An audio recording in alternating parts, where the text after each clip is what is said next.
All right, welcome back. We are about to get started with our tributes. Faculty, this is podium 1. That's podium 2. Podium 1, podium 2. In a moment, Ms. Steele will come forward, but not quite yet. I have just a few things I'd like to say to you seniors. Seniors, first thing I want to say is we are really going to miss you all. We know it's time for you to go, and we know you're ready to go. But we love you. We are filled with joy for you. So seeing you go is at once a sweet and a kind of a painful thing for us.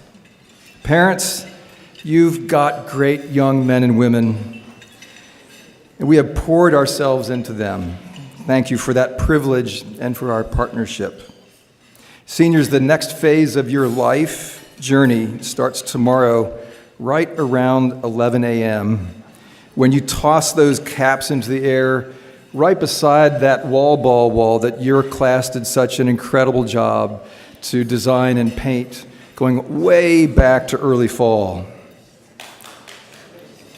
Yeah, that's right, Eli, yeah. Your journeys are taking some farther afield than others. One of you is headed all the way to the other coast. 29 are staying right here in North Carolina, and 33 of 40 are staying in the Southeast. 4 are headed to the Midwest, 2 to the Northeast. 15 of you are bound for ACC schools, where you'll discover just how strong those class of 2016 bonds of friendship really are. For 16 of you, the Trinity journey started way back in kindergarten or first grade. 16 lifers in the class of 2016. Parents, that's a whole lot of tuition dollars.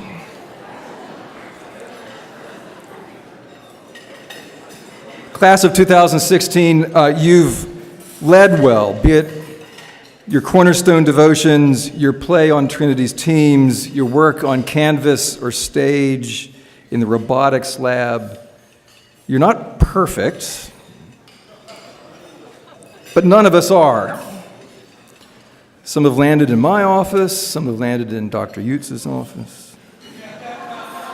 My deepest prayer for you is that these college years filled with engaging learning will be a time of deep Christian friendships, and that you will roundly reject the prevailing culture's lie, and it is a lie, one that is there in spades on most college campuses, and it's this, that we get to define ourselves.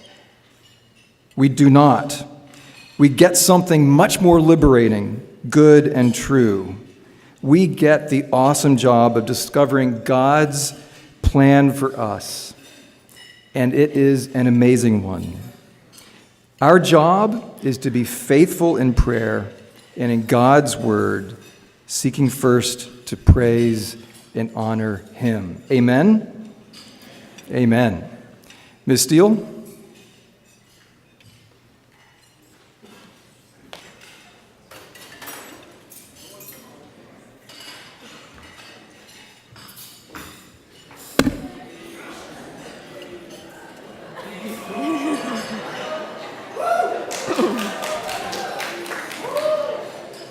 Good evening. Perhaps Michael Arcidiacono is a ninja. He is one of a kind with skills that leave us in awe. His brilliant mind is analytical and creative. He is a physics, math, technology, and robotics wizard, a master at translating Latin, and a worship tech support guru. As a freshman, Michael slayed honors pre-cal. Last year, he stealthily explored Italy with fellow Trinity students. And this year, he was the deft creator of an original video game, an artist and writer par excellence, and a runner with winged feet. He was also a versatile master of disguise as a Shakespearean witch, a hapless hunter of a loaf of bread, and a suave, hammock-swinging, sword-carrying, flower-behind-the-ear ladies' man. This young man has a gentle spirit, humble heart, and winsome smile. Michael, in ninja-like style, quietly moves in our midst as an ordinary guy dressed in black, knocking out whatever challenges are set before him, yet everything about him, as a son, brother, student, and friend, is extraordinary. Michael, we send you off confidently, knowing you will do great things in the future.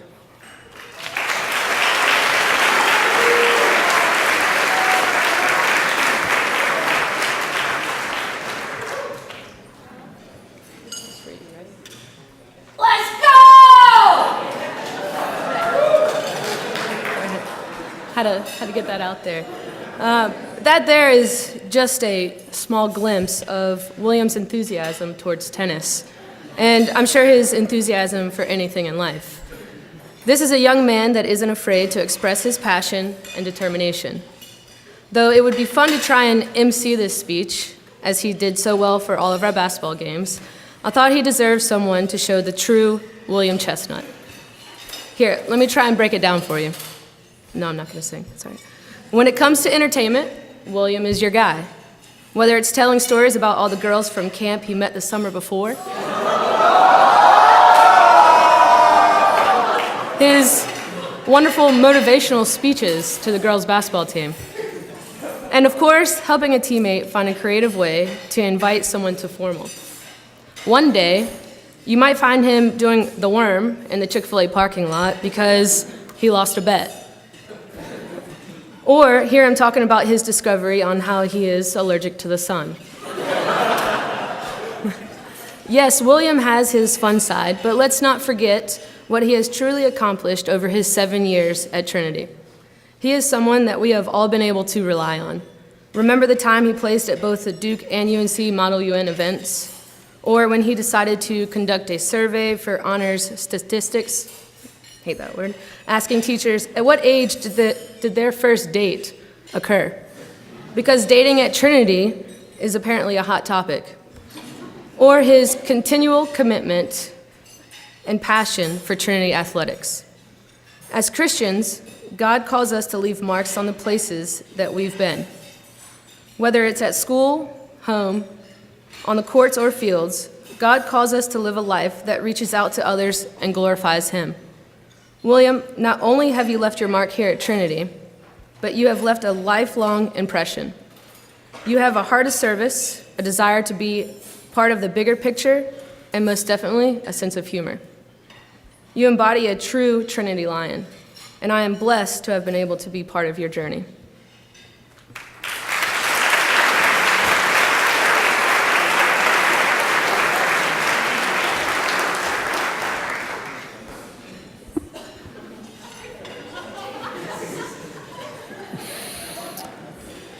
My first memories of Davis are not from this past year as one of a handful of students during statistics that were jockeying to sit in the new leather chairs in the classroom belonging to Mr. Bridges and Mr. K. Nor is it from his freshman year in physics, where he built and launched a rocket as part of a class project learning about projectile motion.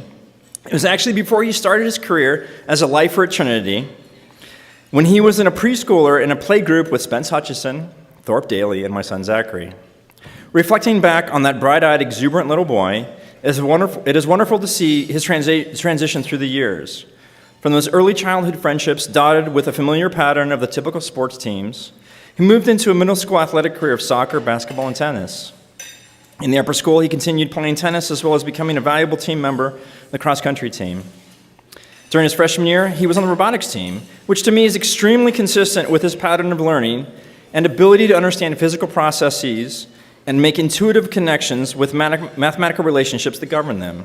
In fact, his grasp of statistics, and more directly probabilities, is almost uncanny. He seems to visualize patterns, and his intuitive math skills make him formidable in games of chance, and I suspect in future business ventures. He's also great at playing deal or no deal. What impresses me the most, though, is not these obvious external characteristics. It is his internal virtues that I really appreciate. his steady and compassionate loyalty, his respectful attitudes, his calm demeanor, his insightful questions, and his clear connection with his friends that will all be missed next year as he becomes a Tar Heel and adds his unique personality to the larger Carolina way. Thanks, Davis.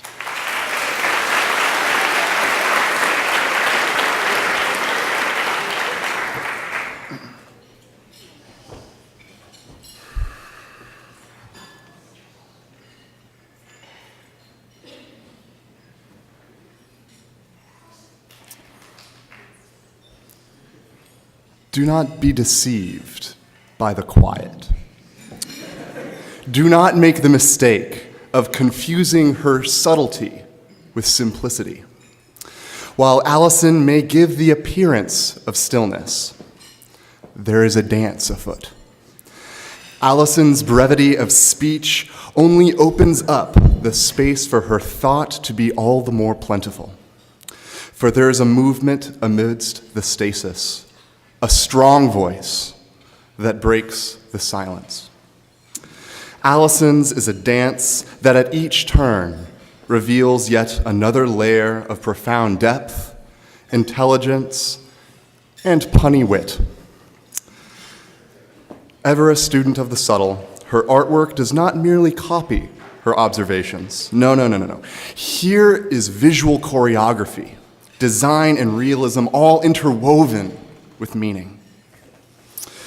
Not merely reciting a monologue, but bringing Hamlet to life, creating new worlds in written prose, and learning with an intellect so potent that she often outpaces her instructor's ability to teach.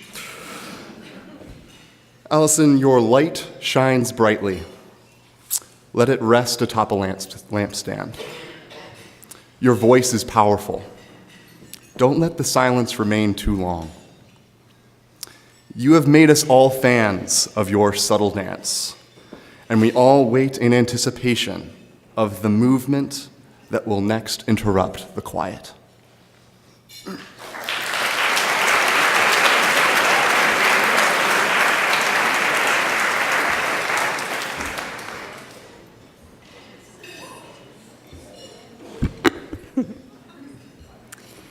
You may not know that Libby has a burning desire in life to be a rapper.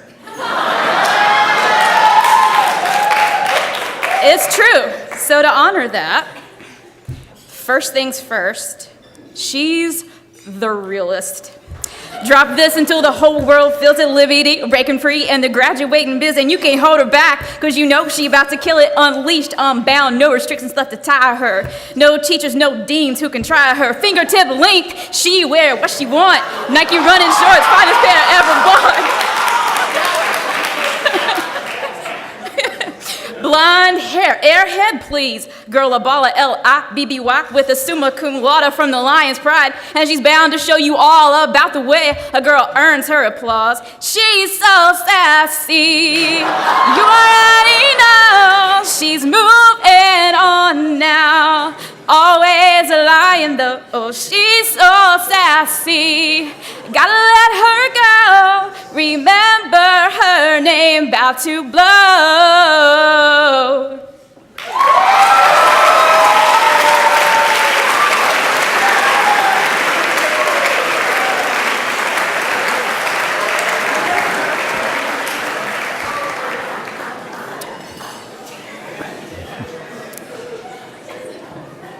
Jackson Eberts is a paradox. Simultaneously, one of the proudest Americans I know, and yet a cosmopolitan man of the world at the same time. He's a great representative of the American work ethic. Instead of making excuses or complaining about challenges, Jackson quietly settles down to work, and then he produces great results. When he wrote papers for me, he regularly worked through multiple drafts to hone his argument, not just to fulfill the requirements, but to do his best on every assignment. And he combined his work in American Sign Language with his passion for current affairs and public policy to craft a fantastic capstone project. But Jackson isn't just a great American, he is also a curious citizen of the world. He has been a steadfast member of our model United Nations team. He's an adventurous cook who has sampled cuisines from around the world. And he's better traveled than most of the faculty. He always seems to be discovering some new and exciting locale to visit. It's inspiring to see a kid who never gives up and whose interest in the world is unflagging. Jackson,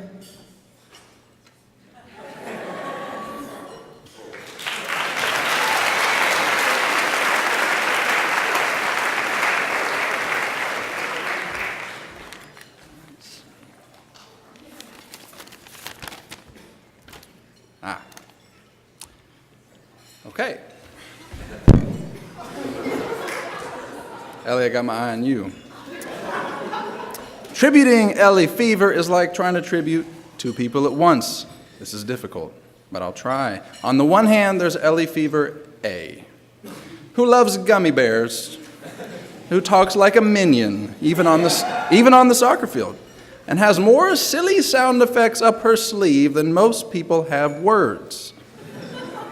Seriously.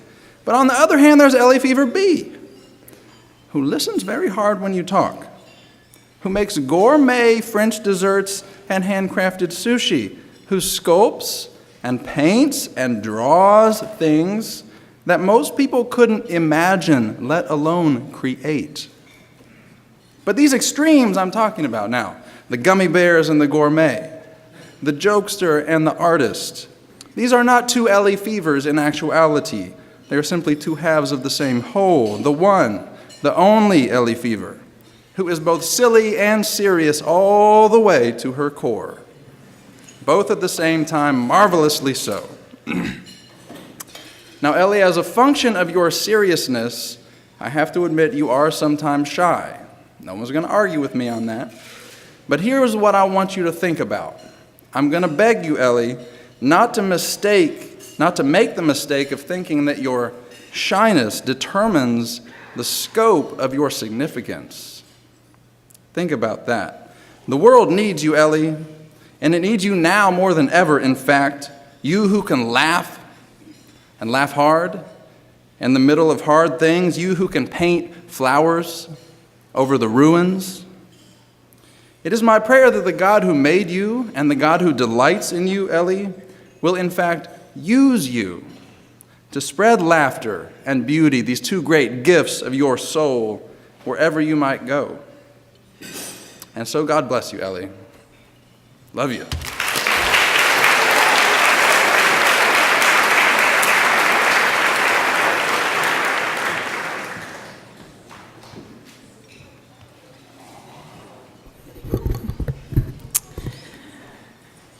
Chinese philosopher Mencius declared that sincerity is the way to heaven. Pop philosopher Justin Bieber said, I think older people can appreciate my music because I really show my heart. While very different figures, both of these men know that plain sincerity, showing your heart, is a true virtue. Cassie knows this too. She lives with her heart as her guide. She loves purely and unabashedly, without self-consciousness or apology. When she has let her heart lead and stayed faithful to friends who have moved on to other places, when she has let her heart lead in her comments and insights in classes, when she has let her heart lead and simply hugged that friend who was having a bad day, and yes, even when she has followed her heart and cried it out when Derek Shepherd died on Grey's Anatomy, she has shared her heart with all of us. And what greater thing could we ask? She has been willing to cry for us, laugh with us, and care deeply alongside us, exemplifying Paul's exhortation in Romans that love must be sincere. Cassie, thank you for living that out here at Trinity.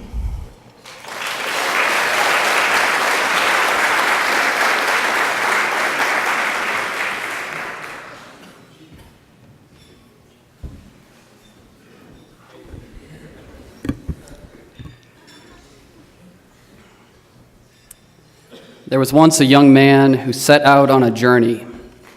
He was clean shaven. Clean shaven and ready for adventure. Along the way, he began to grow a beard. He met strangers in strange places. He listened to their stories, capturing their laughter and joy. And his beard grew full. The young man learned to follow yellow arrows pointing him in the right direction, and he also learned to trust his instincts when the signs weren't there or when they were hard to find. And his beard grew in new directions. The young man walked across mountains and through golden fields. He took pictures. He walked through medieval cities. He filmed fireworks over old churches. He learned tales of ancient pilgrims who trod the same stones. He watched. He took it all in. And his beard grew colorful. William, your life is and will be a journey. May your beard grow and grow and grow.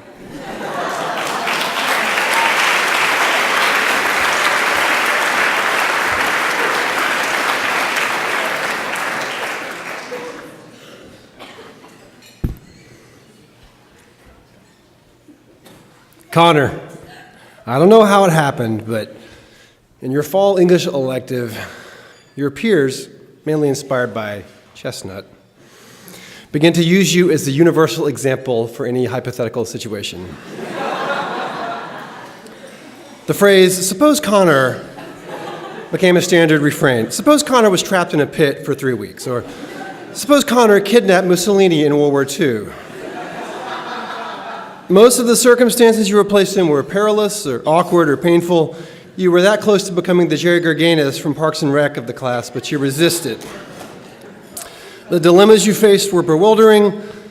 Through you, though, somehow, students seem to work out most of their vexing problems. Well, first of all, thanks for being the example. For some reason, your peers found you universally applicable.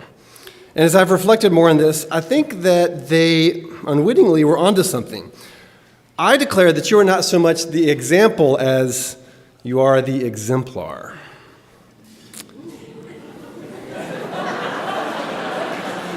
Thank you. Connor, you are in so many ways the excellent model of what a young Trinity man can be. So many aspects of your life and character are to be imitated. You, like Paul commands us to be, are kind, you're patient, thoughtful, and cheerful. You're unfailingly respectful and polite. You bounce back from disappointments and setbacks like that pogo stick you welded into your Frankenbike. You're a plain-spoken, but also a cosmopolitan world traveler. You're fit in mind and body, as your exploits on the field and in the classroom attest to. In short, you're what Trinity aspires for its young men to become. In the future, when I'm trying to describe to gangly freshman boys what we're going for here at Trinity, the example, the illustration I'll use is going to be you, Connor. The exemplar. Thanks for providing such a worthy model, and I will see you at the reunion.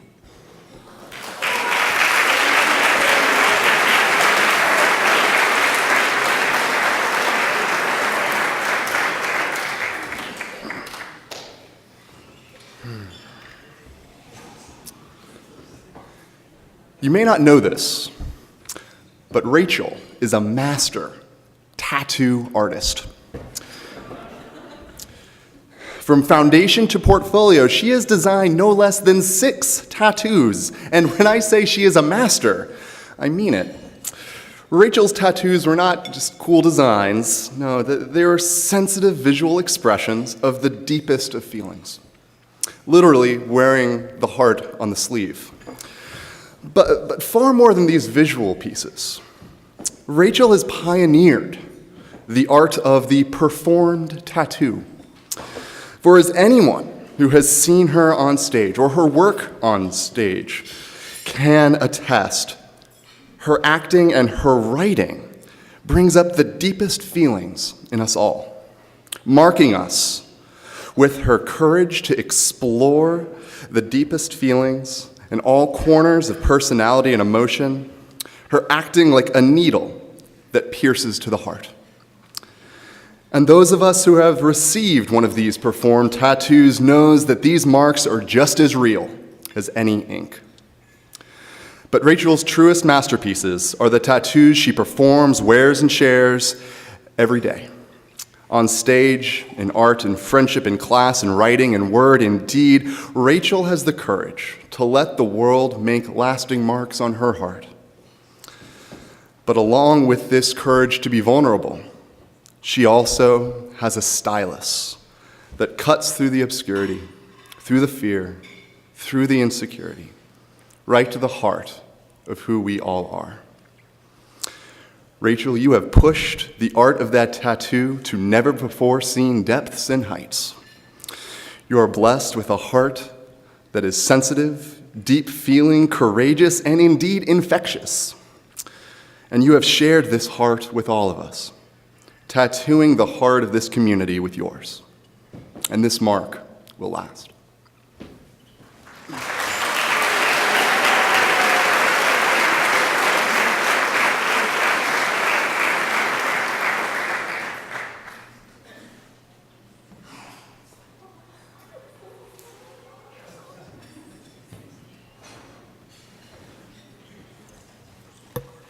Oh, I don't even need my own light tonight. That's impressive. Trinity's expectation that a student will seek truth, goodness, and beauty is a tall order. It's a worthy educational goal, so what might that look like in one of our seniors? It would be Kaylee, entering the classroom eager to learn, willing to grapple with hard concepts, and exhibiting a love of learning in her search for truth.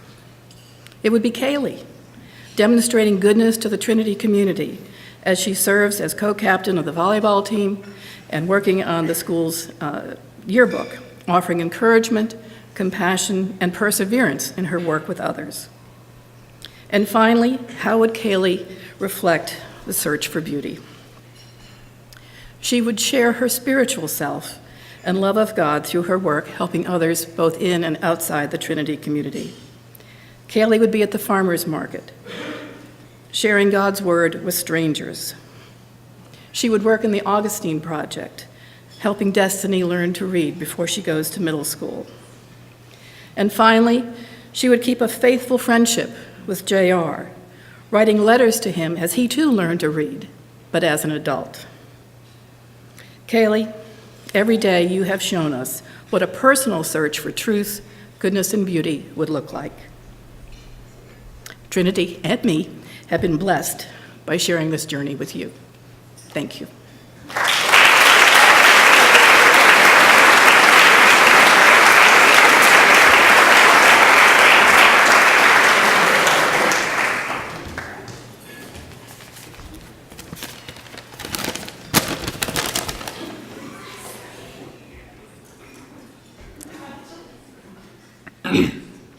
Leslie, I think it is fitting that Horatio is your favorite character in Hamlet.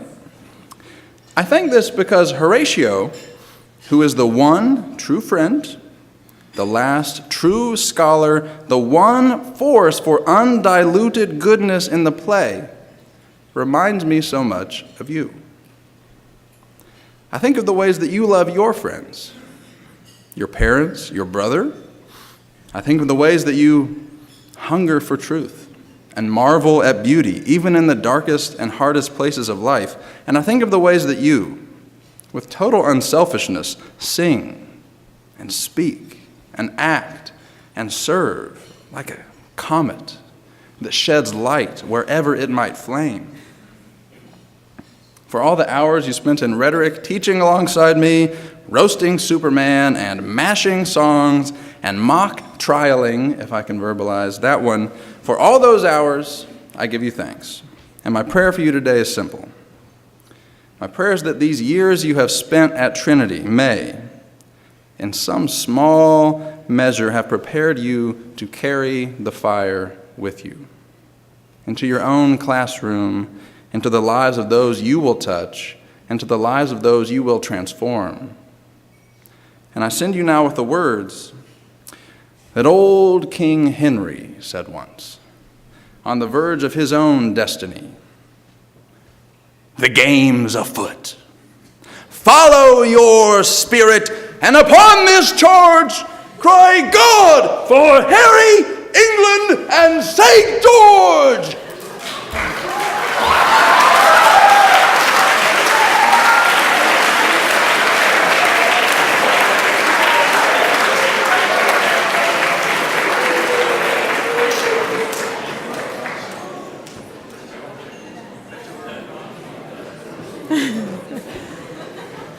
Are you nervous? Yeah. When I first met Mikkel, he seemed to be a happy-go-lucky kind of guy who was not really serious about academics. However, as I got to know him better, I quickly learned that Mikkel had a passion for learning and wanted to be one of the top students in the class. Do you remember that? Yeah? Okay. Mikkel is confident about his abilities and gives 100% to everything he does, whether it is in the classroom, competing in a robotics tournament, the basketball court, the baseball field, or running in a cross-country meet. The confidence and effort was evident on the basketball court by achieving a double-double against Burlington Christian. Coach Mumford describes Mikkel this way: soft hands, I don't know what that means, you'll have to tell me later. Tender heart, but tough as nails. The Tender Heart secured 2 Lionheart Awards from Mikkel this year. Congratulations. It is my understanding that Mikkel is quite the dancer, baker, and thespian. There seems to be a story circulating about Mikkel playing the part of a witch and wearing black lipstick. Sorry, I missed that. His baking talent was experienced by many this spring. I'm not sure he actually baked, but Matthew will have to tell us that. As he and his peers tried their hand at opening a bakery. Where will Mikkel's talents lead him? With his creative talent, I am sure we will have many newly engineered things to look forward to.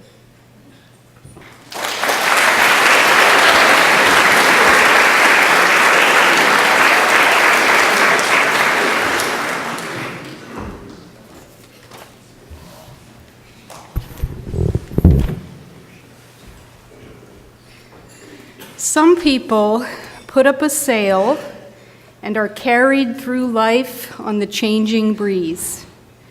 Gina Kovalik definitely has her sail raised, but unlike many, she deftly guides the direction of her ship.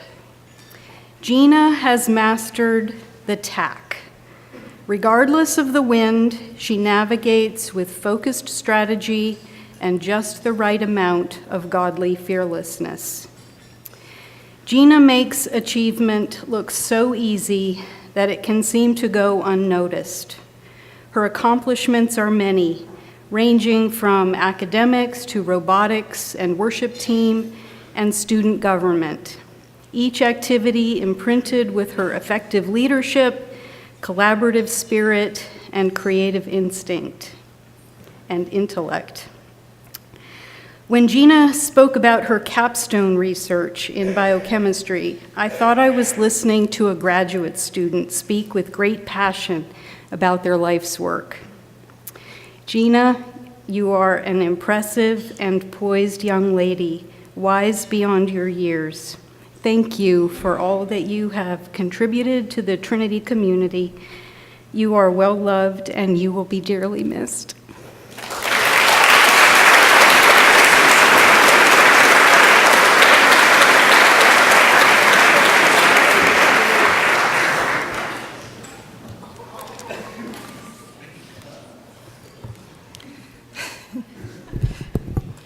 Monte Law, the only student who has ever, in my 10 years of teaching, come to my classes when they weren't on the roster.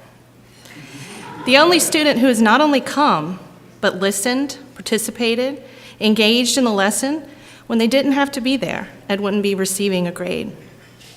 Maybe you came because study hall was boring. Maybe you came to hang out with friends. But the remarkable thing is that you came. I think you came because you see teachers as more than educators. To you, we're also friends. The faculty would agree with me that only occasionally do we have the opportunity to be more than a teacher to a student and we become their friend. To so many of us, Monte, you are a good friend. To so many of us, you have been a true blessing. Whether in the hallway, in the classroom, on the field, or the court, you can always be found surrounded by friends. You have a magnetic personality, and your outreach has been a bonding force in our community. Monte, you exude a passion for goodness, for kindness, for showing love to others. I'll never forget your adorable smile and your, "Hey, Dr. Smith," when no one else in the hall would speak. I'll miss looking at the window of my classroom door and seeing you peering in, and often entering, just to listen and be a quiet support. You are a living testament of Philippians 4:8. Whatever is true, noble, right, pure, lovely, admirable, excellent, praiseworthy, when I think of these, I will think of my friend, Monte.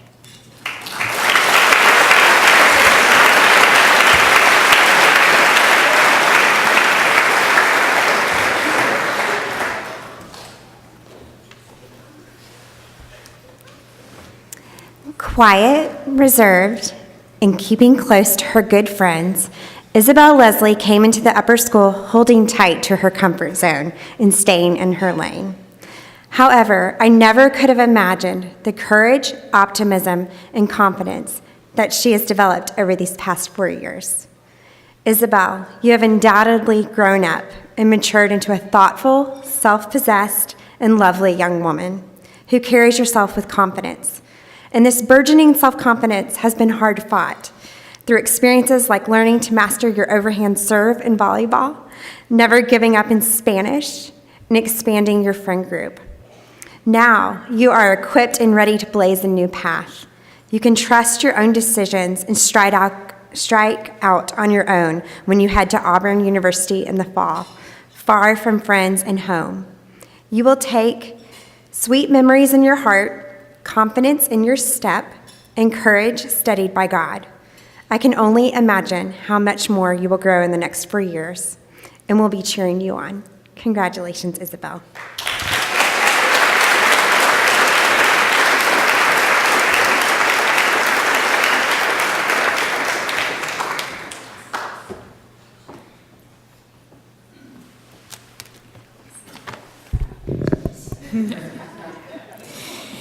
Anna Lyles has already received the greatest tribute she could have been given this year. On her birthday, her brother stood up in Cornerstone in front of the entire upper school and beautifully proclaimed his love and admiration for her. It's fitting that she inspired such a surprising and bold declaration, because this quiet young girl is growing into a courageous woman of faith. Anna is not naturally bold, but she is learning to find immeasurable strength in Christ. That strength springs forth from deep roots of faith and love, nurtured by her family, church, and friends. And she is nurturing others in turn. Whether she's offering to mentor struggling students, counsel friends during long rides on the swim team bus, or starting conversations with total strangers at the farmer's market, she points people to Jesus. In her final capstone reflection, she wrote beautifully and honestly about how difficult these things are for her, and yet in them, she is able to rejoice. Anna, we thank God for the way he's shaping you. May you continue to find strength and joy in him.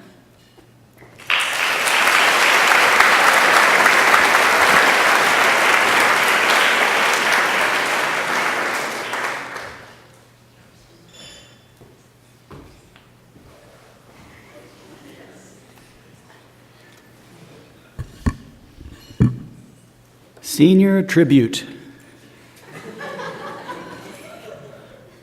Peter Lindia is an inspiration to me. I see a lot of myself in him, except that he is much nicer than I was at his age. Also, Peter plays more instruments than anyone else, so he has that going for him as well. But Peter is not an overly competitive guy. Rather, he seeks to include and encourage his friends and classmates. He was one of the main organizers and proponents of our awesome epic jam sessions in the upper school jazz ensemble. A constant servant and friend, he always seems to be involved in some amazing activity or ministry or adventure, yet he never complains of being stressed or overwhelmed. I've been most impressed by Peter's maturity and by the joy with which he approaches everything he does. From serving together in church and on the chapel worship team, to working out arrangements in the a cappella winter room and jazz band, I have witnessed his sweet spirit and a depth of character beyond his years. This maturity, together with confidence, humility, and that contagious joy, combine in Peter, making him not only a natural leader, but also a unifier. Peter, it has been a delight to teach you and serve alongside you. You are well loved and you'll be well missed. I wish you all the best.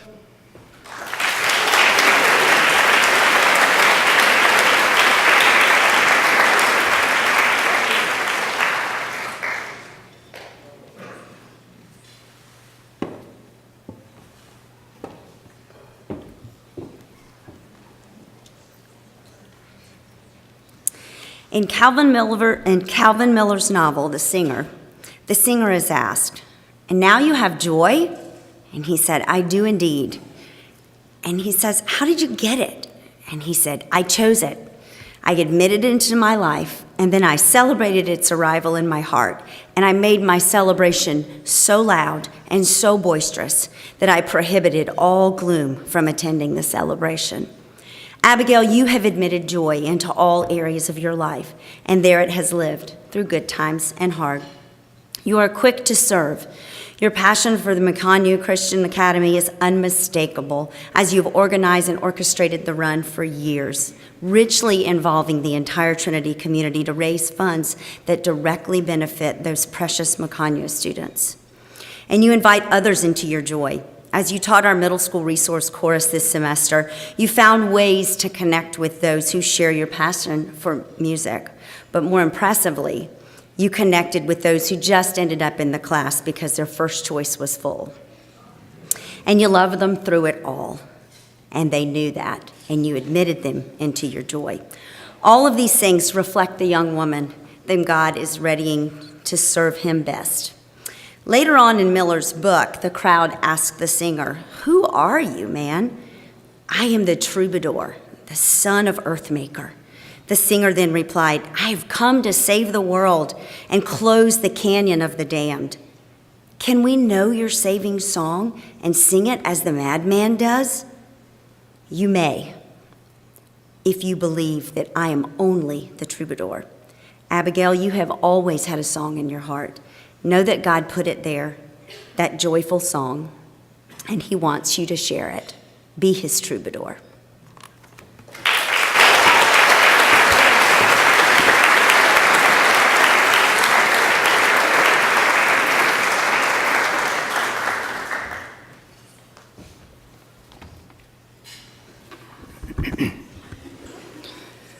Bilo. Tenemos que llegar a algunas cosas directamente antes de salir para entrar en el gran mundo grande. En primer lugar, no se supone que la enseñanza de uno. En segundo lugar, no se supone para ser el líder en una. En tercer lugar, no se supone que para ser capaz de anotar un gol desde medio campo. Demostrar que los estudiantes pueden y de hecho enseñar y conducir.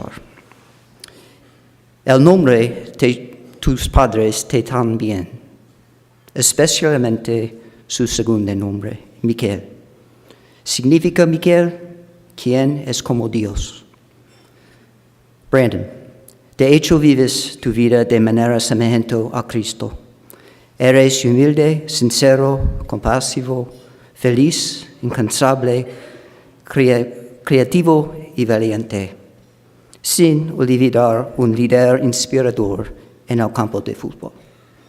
Modela para todos nosotros los que es ser como Cristo. Brandon, gracias. Gracias por nos enseñar a vivir y actuar.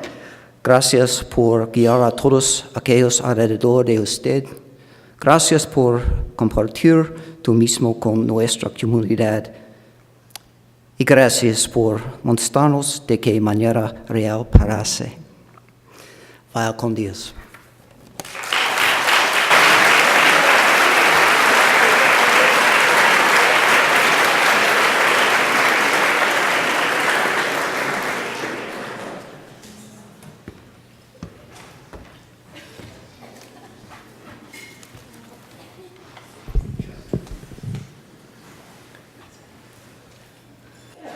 The 16th century Christian mystic Teresa of Avila imagined her soul as a diamond castle. And I wanted to take a second to imagine in the same way Ashley's whole career at Trinity as just such a castle. There would be tall towers of her accomplishments for music, for creativity in the humanities, for her theological courage. German and Latin would share a room with bunk beds. There'd be a room for the trombone, a room for the cross-country team. There'd even be a dungeon where calculus would stay forever. Forever. Locked away. Maybe you too, Mikhail. But at the center of the castle, at its very heart, would be a grand and intricate staircase spiraling up through the very soul of the castle. This is Rembrandt. From here, all the rooms of the castle would draw their light. On this staircase, all of Ashley's ideas would meet. Music would come romping down from the tower and meet her life of prayer. Her passion for soccer would sit on the landing and talk for hours with her love of poetry, books, and stories. These conversations would be prayers. And these prayers do not need to ascend or descend the stairs to find God, because in Ashley's castle, God is the mortar that holds each room, each tower, and each stone together. In these 4 years, Ashley, you have not so much earned a diploma as built a diamond castle.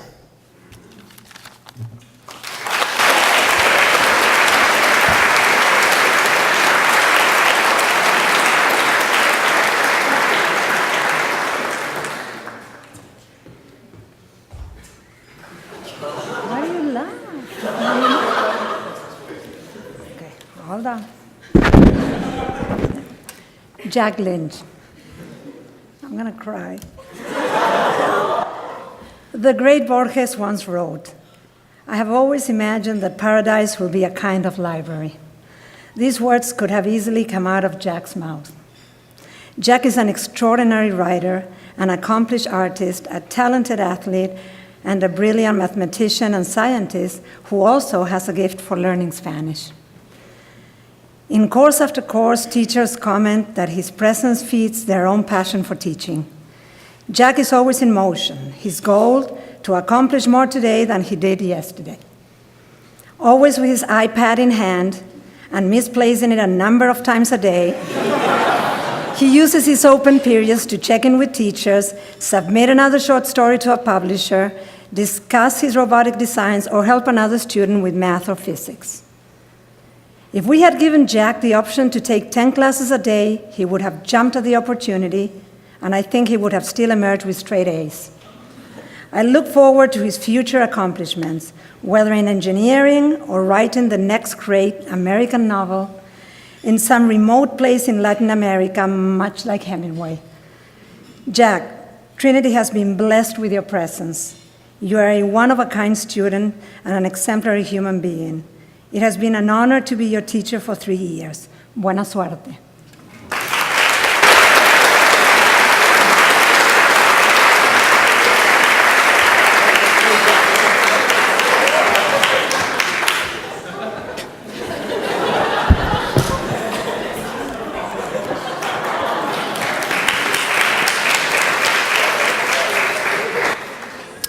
Ryan Lynch.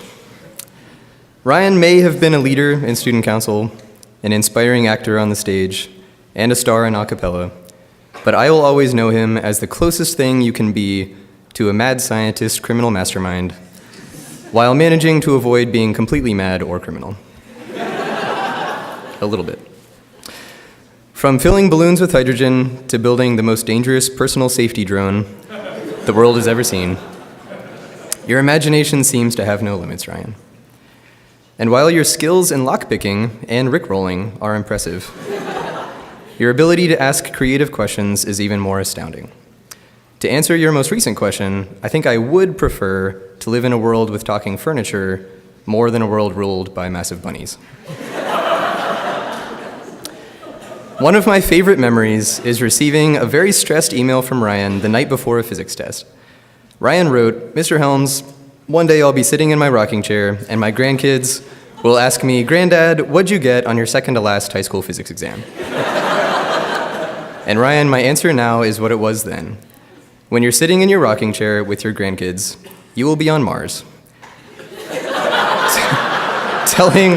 telling them all about how you incorporated the first Martian business, or explaining how your rocking chair is designed to rock better than any other rocking chair, because you modified the design probably to include fire. And they will think you're the best granddad ever.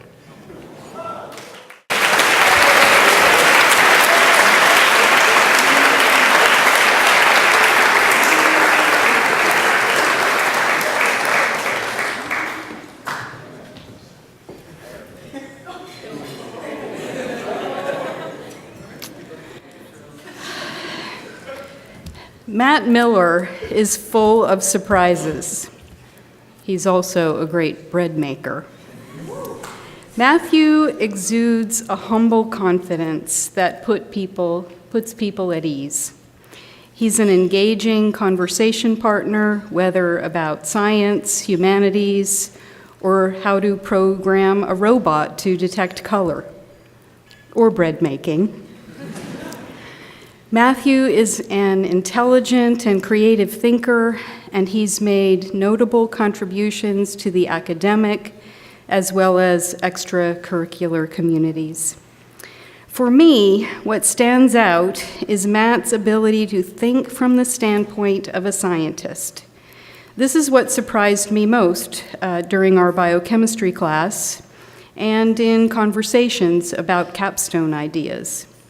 Matt is adept at anticipating results and projecting follow-up experiments. He exhibits the rare quality of enjoying learning for its own sake. Matthew, you have every reason to be confident as you begin the next stage, and we'll be anxious to hear about your new pursuits in science and bread making. We will miss you. P.S. May I please have your scone recipe?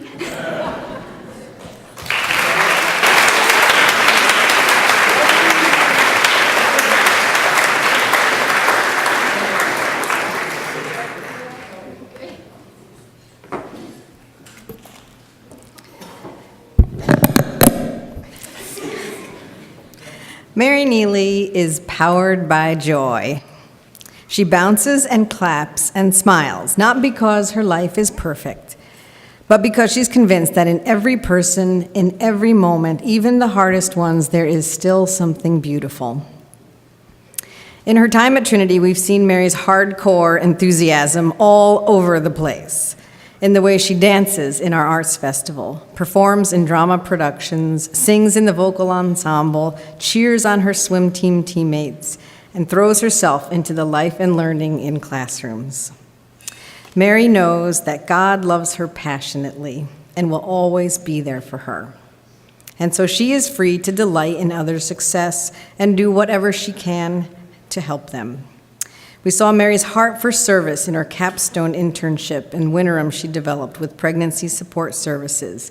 And for 3 years, she has served with joy on the worship planning team. I and the entire school have been blessed by Mary's love for Jesus and others. Her enthusiasm and her sense of humor have made our weekly work and worship a joy. Mary, may Jesus' love and life continue to shine through you as you follow him to Wheaton and beyond.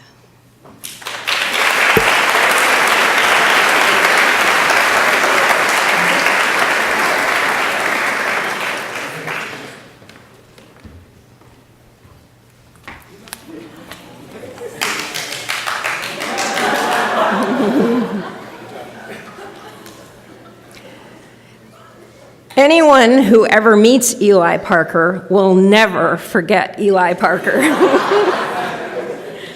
This young man is intelligent, genuine, and passionate. A place is never quiet when Eli is present. His deep voice and playful manner engage every person in the room. Won't we always remember his onstage Slavic accent, his sweeping gestures as a Russian ballet instructor, and his dancing and singing performance as Baloo the bear. Eli has boundless energy that he directs at whomever or whatever is his focus. As a dedicated Latin student, he has explored Italy. As a devoted naturalist, he has spent time on the Galapagos Islands. As a committed educator with a sense of humor, he taught about global warming with a hockey stick in a local school for his capstone project. Eli, you are a delight. And for certain, wherever you go and whatever you do, you will always impact the lives of others in a wonderfully positive way.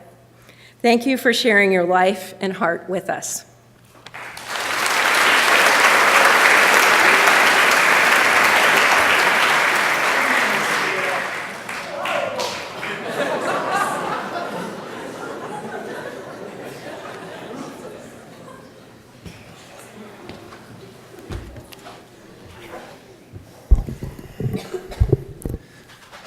This one will require a little bit more drama. I had this bit all worked out where I was going to rap and recite Shakespeare and then jump off the stage. I'm going to try this. All the world's the stage. And all the men, the women, and the students are merely players. Riley took this famous Shakespearean speech and turned it into a film spoken word documentary for her capstone, for her junior honors project. When was it? The speech narrates an entire life, and I have taken it, edited it, and reimagined it as Riley's life, full of wise saws and sassy instances. And so she plays her part. First, then, the whining schoolgirl with her satchel and shining morning face, creeping like snail, unwillingly to school. And then the artist, sighing like a furnace with a woeful ballad or a camera, made to provoke without fear of raising an eyebrow. And then, not as a soldier, but as an athlete, because you got soul, full of strange oaths, even on the back line or in the goal's mouth. In this, the last scene of all your time at Trinity, that ends this strange, eventful history. We send you not to mere oblivion, but with the rhetorical teeth, the grace-filled eyes, the taste of good books and good films and good music lingering, and everything you might need in your new exits and entrances to play your part.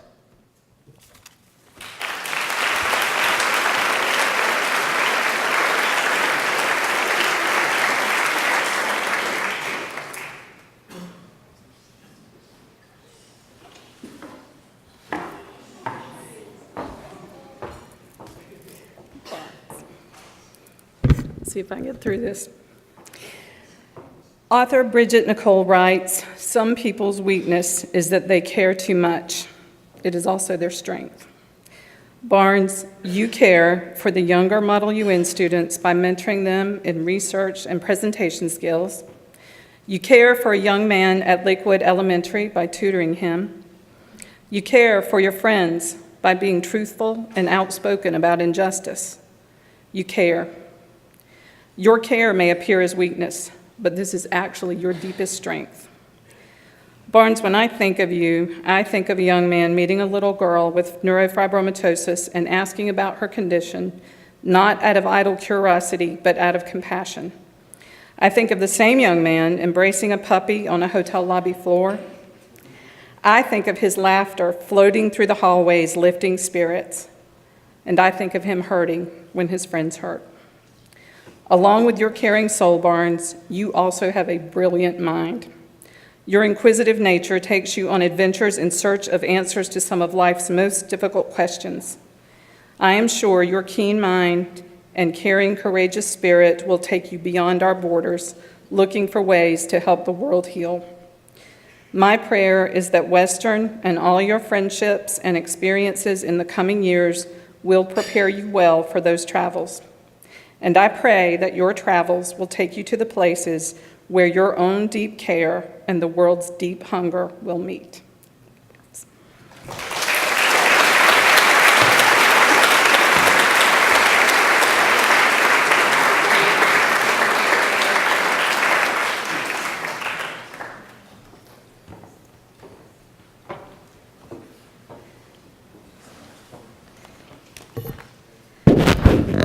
Again with the mic. Okay. First, I want to just give a special welcome to David's relatives who have come from Ecuador to be with us this evening and tomorrow.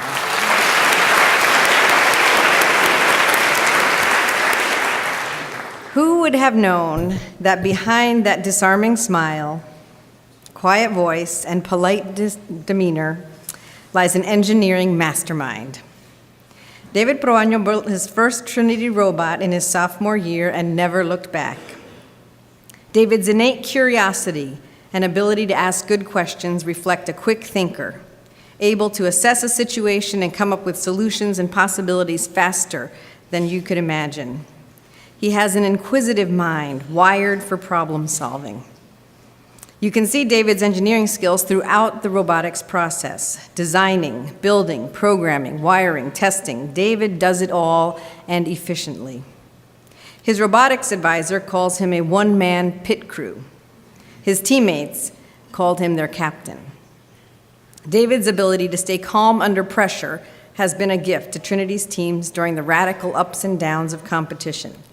It was also in his work as the manager of the basketball team these past 2 years that we saw David's heart for serving others, his reliability, and his dedication to his teammates. David, in the years ahead, continue to disarm with your smile.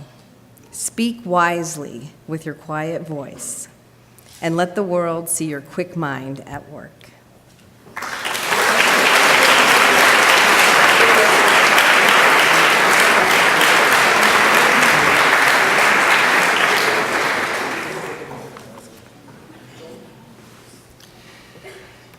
Nico has been involved in a number of activities at Trinity, and it doesn't take long to discover some recurring traits in everything he does.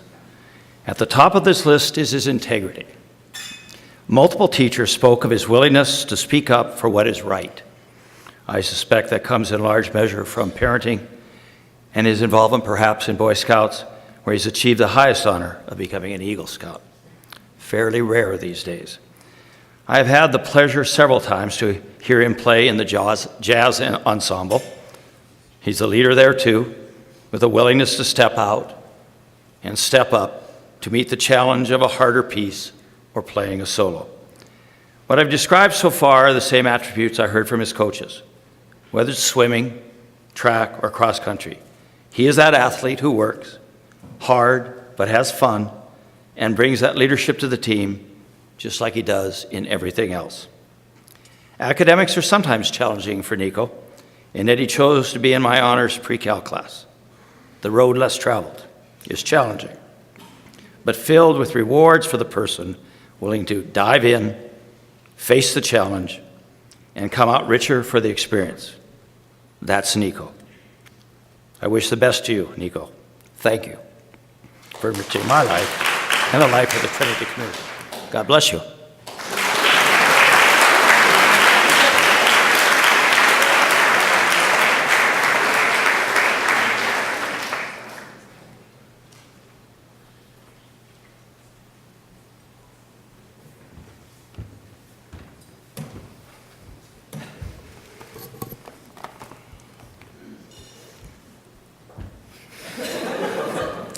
Heart.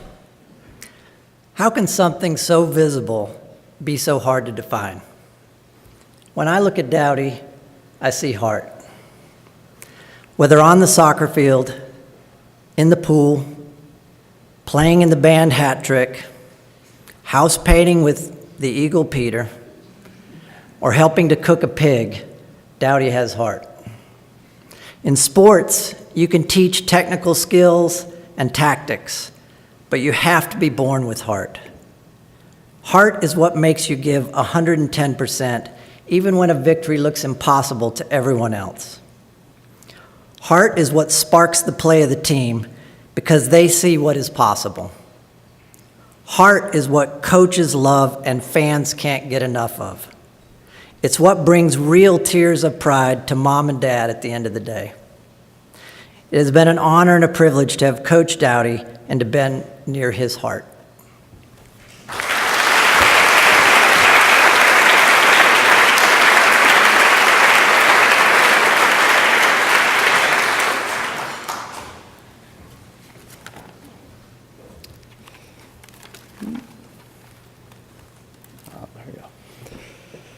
As many of you already know, Grant Shattuck's capstone this year focused on the restoration of a beautiful 1969 Mustang convertible. I labored long and hard thinking of a way to get that car into this presentation, but the technical difficulties were too hard. Grant titled that project, "A Classic Car for the Modern Road." I would argue that Grant is similarly a classic student for the modern school. He is what used to be called a stand-up guy.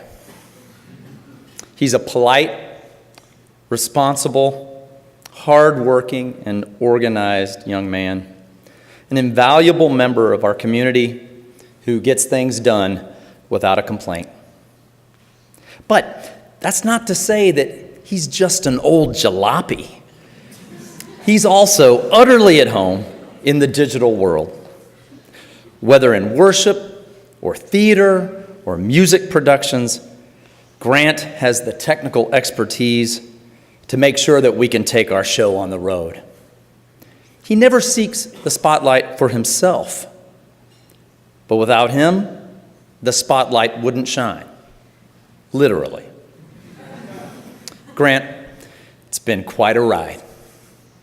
With your intelligence, integrity, and ingenuity, I know you're going to go far. And if it's in the Mustang, take me with you.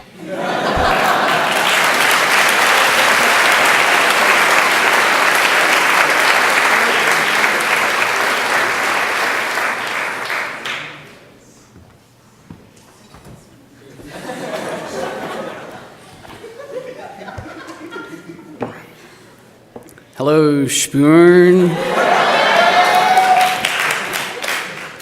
Philip, it's hard to talk about you without also talking about music. I've never had another student quote Jay-Z on a Western Civ paper,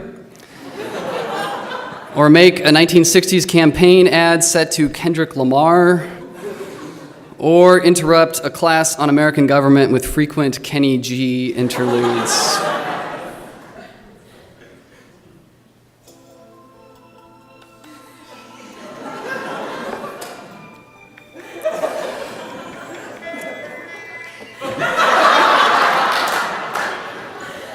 Philip, it's hard not to think of your Trinity career as a kind of performance art.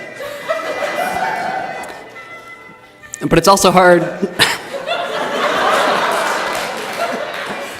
It's also hard not to recognize the sheer wit and brilliance underneath it all.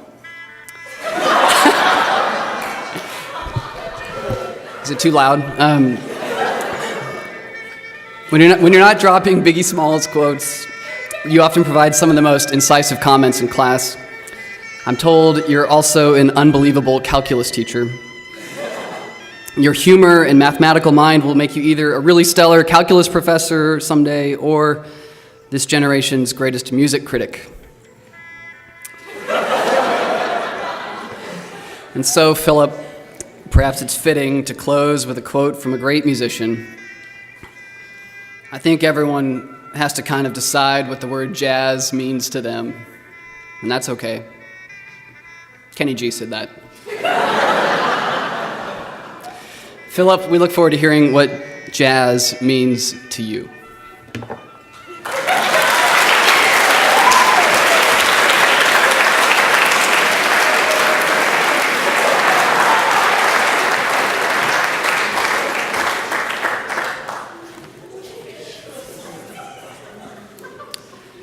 Between math, science, robotics, independent studies, and senior capstone, I have taught David for about 30% of his total high school classes. And yes, I did the math. What I have learned about David in these past 4 years is that once he puts his mind to something, there is no stopping him. It's that determination that helped him create and publish a sound effects Android app on the Google Play Store. Just search for stock sound effects and it's the first result. But even though I have taught so many of David's classes, I actually first met him during the freshman backpacking trip. Our advisory had a particularly challenging hike that year, and whenever anyone started falling behind, David would immediately offer to help carry their backpack as well as his own.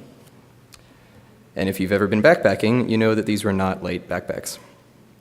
It was this willingness to serve that also led to his building a much-used pinwheel bench for the Trinity playground as his Eagle project. David has told me before about how much he respects Navy SEALs.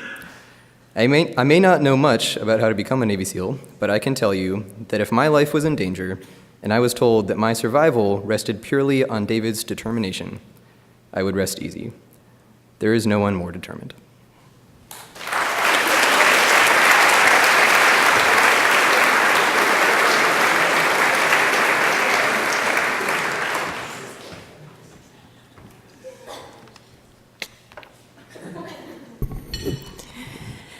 There is so much I could say about Erin Turner. I could say that she was the top scorer on the soccer team this year, that she was a student life co-chair as both a junior and a senior, that she once stirred an entire classroom with her original poem simply entitled Cheeseburger. I could say that she is a mature leader, an adept writer, thoughtful and articulate about her faith, and a servant to those around her. But perhaps it is easiest to say simply this: Erin is committed to excellence in everything that she does. And her expectations innately inspire those around her to rise to the same level. Her leadership is never brash or ostentatious. Rather, she is always quietly orienting herself towards the most responsible and most thoughtful option, towards the good. And in the process, those under her leadership turn with her. Erin, you have inspired even me, your teacher and advisor, not to settle, to make sure that I have dotted my I's, crossed my T's, and checked those picas one last time. And I am grateful to you for it. Erin, hear these words from 1 Corinthians as you set out to do more excellent work. Therefore, my dear sister, stand firm. Let nothing move you. Always give yourself fully to the work of the Lord, because you know that your labor in the Lord is not in vain. Erin, may you know the love and peace of God that passes all understanding as you move on to the next great step.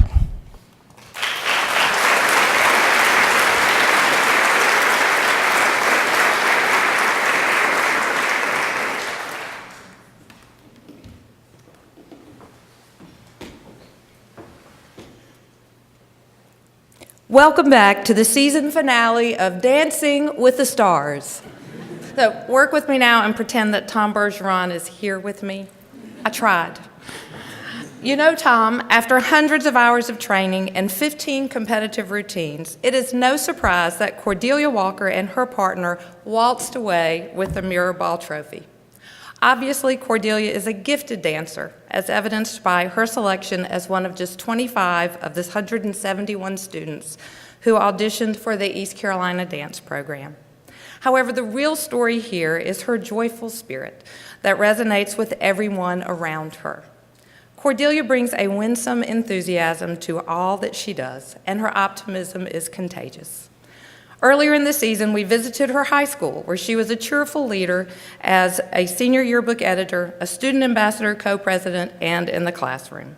No matter the situation, she looked for the good in those around her, with her inclusive attitude bringing people together and leading to a true sense of community among these organizations and the upper school as a whole. Clearly, the light within her radiates for all to see and makes every day brighter. Wherever she goes from here, Cordelia Walker will certainly continue to dance her way into the hearts of everyone she meets, just as she has ours.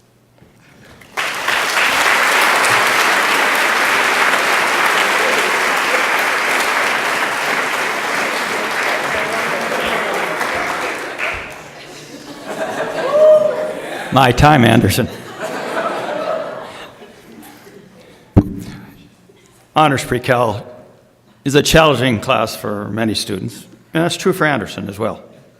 Yet he persists. He seeks me out for extra help and works with others in class to do his very best. Kudos to you for giving it that solid effort, because I know it was not always a love of joy of doing that. Anderson earned the rank of Eagle Scout, the highest honor of Boy Scouts. Being an Eagle Scout is an exceptional achievement that shows a deep interest and willingness to do whatever it takes to better understand a wide range of subjects in pursuit of that honor. Within Model UN, Anderson is a skilled debater who researches his topics thoroughly, argues controversial positions with fervor, he likes that, and makes his points particularly effectively by taking on the persona of the people and countries he represents. Even though he was injured early in the track season this year, he stayed on as a senior student coach, traveled with the team, and offered suggestions and encouragement.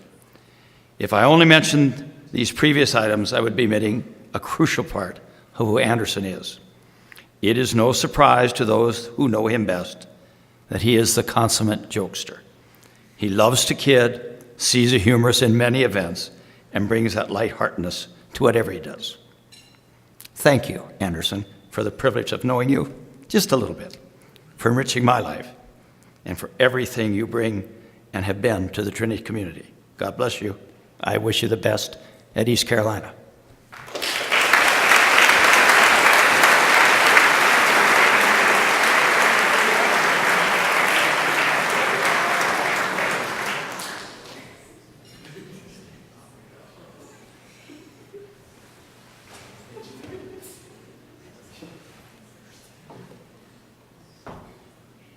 Hi, Wade.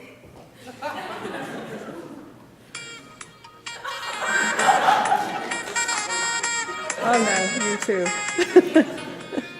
You too. I think everybody knows that song, right? You think? You think I should play it the whole thing? Like 10 days or whatever it is? Yeah. Okay, Wade. Wade Wilson is a disfigured mercenary with the superhuman ability of an accelerated healing factor and a physical prowess. He is known as Merc with a mouth because of his talkative nature. Oh, wait a minute, wrong Wade Wilson.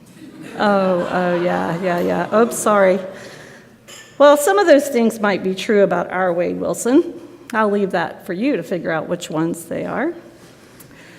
Trinity's Wade Wilson may not be a superhero or a Trinity lifer, but he has definitely brought life to Trinity. Wade is an exceptional student, and Mrs. Frost marvels about his performance in Spanish. Wade was a leader in the classroom, on the basketball court, the cross-country team, and track team. Actually, Coach Dix called Wade a fearless leader. Wade delighted us each week with his musical ability during worship and sometimes in the classroom with his appreciation for music and comedy. I would be remiss not to mention Wade's keen interest in politics. You guys know what I mean. I am sure one day soon you'll find Wade Wilson passionately working for a worthy cause. Teachers will say, "I taught that kid." And his peers will say, "Hey, I know that guy. I graduated with him." Good luck, Wade.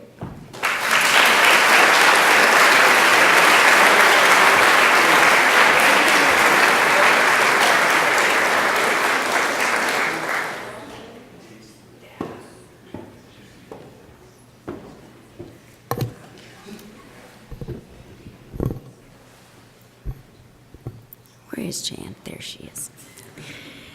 Chandler, you have found another gear this year, and the growth that has occurred in all areas of your life, from academics to athletics to music, has been an absolute joy to watch. You hit this gear as student chair, a student life co-chair, organizing events, creating community, and connecting your peers. You hit this gear in athletics as you pushed yourself to the next level. You hit this gear academically when you didn't cut back on classes, but instead took more than you needed, just out of sheer excitement for Shakespeare and the 1960s. Musically, you took on Mr. Stam's theory and composition class and made it through sight singing. You directed your peers in our first ever senior a cappella winter. You and Dowdy and Ashley spent many hours writing and rehearsing and rewriting and working out harmonies and chord structures, and the results were not only artistic, but extremely insightful. I loved it when you three would pop into my room when I wasn't teaching and ask if you could just run a few things. It was a joy to hear the creative juices flow right in front of me, as well as listening to the lyrics that had many facets and depths of meaning, so that every time I heard the song, I learned something new. You showed me the inside of the song, just beneath the words and the melodies. Chandler, you have so many gifts, and I love that I've been blessed to be part of your life these past few years. Keep growing, keep finding new gears, and don't forget to listen for the inside of the song.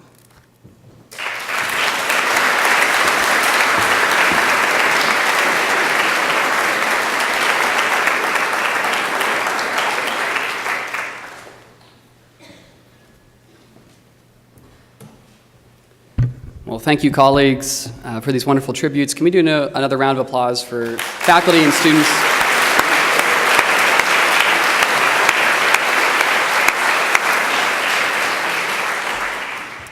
In just a bit, we will have our slideshow, but before we do, I'd like to share a few words with you all. A few weeks ago, one of our very own reminded us that the world is your oyster. The world is your oyster. Have you ever really thought about that?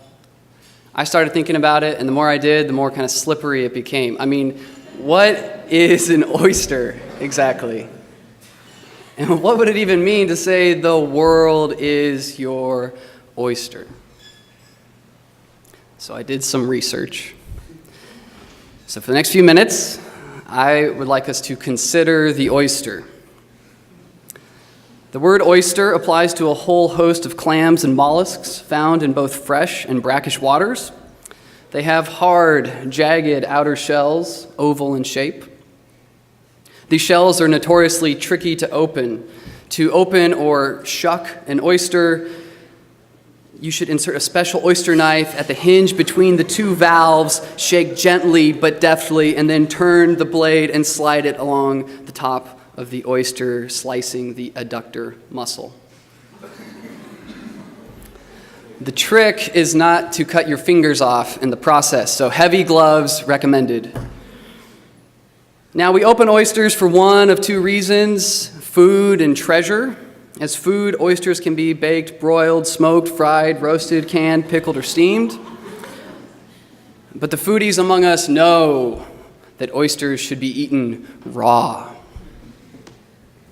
Purists prefer just the oyster's own juices, while others like to add butter or salt or cocktail sauce or even a kind of shallot vinegar. An oyster should be bitten once to savor the flavor and flesh and then swallowed whole. Or for the barbarians among us, you may simply slurp it right down. Oysters are also valuable as treasure. In particular, the Pinctada genus of oysters are known for their pearls. These oysters' inner shells are made of nacre, or mother of pearl, which is that really gorgeous inner lining that's both creamy and lustrous at the same time. Pearls are made, as you may know, when a grain of sand enters the shell and mantle of the oyster. The mantle slowly covers the irritant with layer upon layer of nacre, creating an orb, a pearl. Now there are creamy, gold, white, even black pearls. The most valuable ones are large, smooth spheres, though there are markets for more irregular or baroque pearls. The biggest and the shapeliest pearls have been considered rare treasure from the ancient world to today. In fact, we're even told that the gates of the New Jerusalem will be 12 gigantic pearls. But so what in the world does it mean to say the world is your oyster? I mean, what does it mean? And why do people think that's such good advice? Maybe because it comes from Shakespeare. In the farce, The Merry Wives of Windsor, the thief Pistol, when told that his boss will not lend him a penny, says, "Well then, the world's mine oyster, which I with sword will open."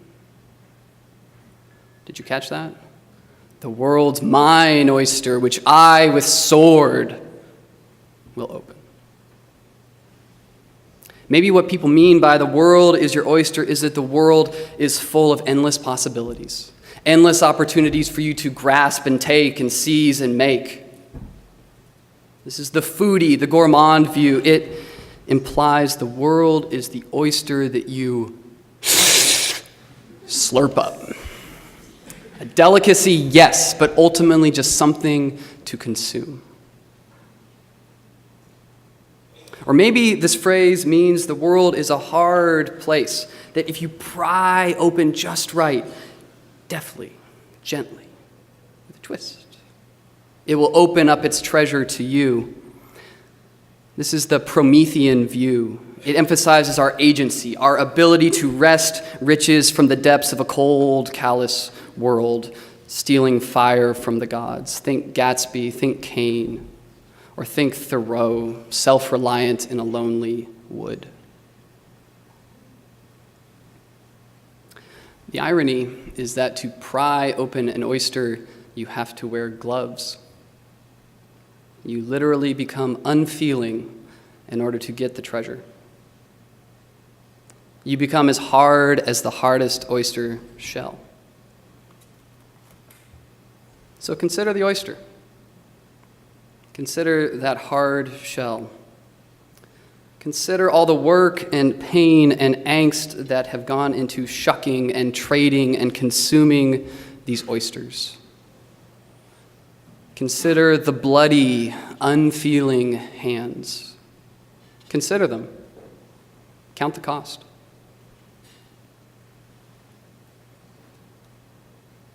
The truth is, the world is not an oyster, and it's not yours.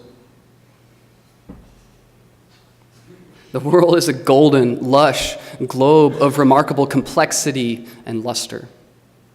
The world is charged, alive, aflame, charged with the grandeur of God. A God whose own hands bled as he pried open the cold, dark doors of death. A God whose glory abides in this world that he has made and redeemed. This world that is his pearl of great price. What if you saw the world that way? Not as an oyster, but as a pearl. Think about it. What if your meals were not about slurping fuel for the race, but were instead moments of laughter and rest and communion? What if your relationships were not about collecting friends for future bounty, but were about noticing the glory of God in strange, broken people, people like you and me? What if studying was less about Promethean mastery of your field and more about late nights in the library getting lost in God's good world? What if your life was less about prying the world open and more about opening yourself up. Opening yourself to the love that moves the sun and stars. What about that?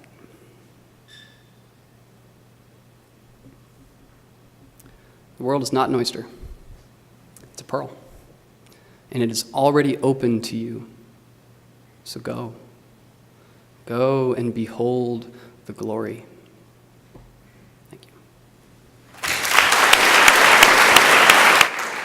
That was great. Shout out to Abigail. Thank you for putting that together, and really wonderful. This is one of my very favorite times of the year, this event. And, you know, it's not just because of the amazing gifts of these students and the faculty with their skills that you saw on display. That is amazing. I love just sitting back and watching that. But I think the thing that I value most about this evening is the love that you sense, the love that this class has for one another, and the love the faculty has for these students. And also with you, the partnership that we as a school have with you as parents. And I just want to say on behalf of the school, thank you for the privilege of being able to pour our lives into the lives of these students and to be part of their formation. It is a real privilege, and we appreciate it so much. There are a number of you families in this class for whom this is the end of your Trinity journey as parents. Your youngest child is graduating, and there's a bittersweetness in that for us. We celebrate with you, but we're sad to see you go. But thanks be to God for all of his gifts, and let me pray us out of here. We'll be off, and then we'll see you in the morning for graduation. Let's pray. Gracious God, how many are your works? In wisdom you have made them all, every one of these students. Given them gifts, grace them with amazing ability to think, create, befriend, love. Thank you for the privilege of teaching them. Thank you for the joy of knowing them. And we pray your richest blessing on them and their families. And we thank you that we can celebrate that tonight and tomorrow. Your goodness to us. In Jesus Christ, in whose name we pray. Amen. Thank you for coming.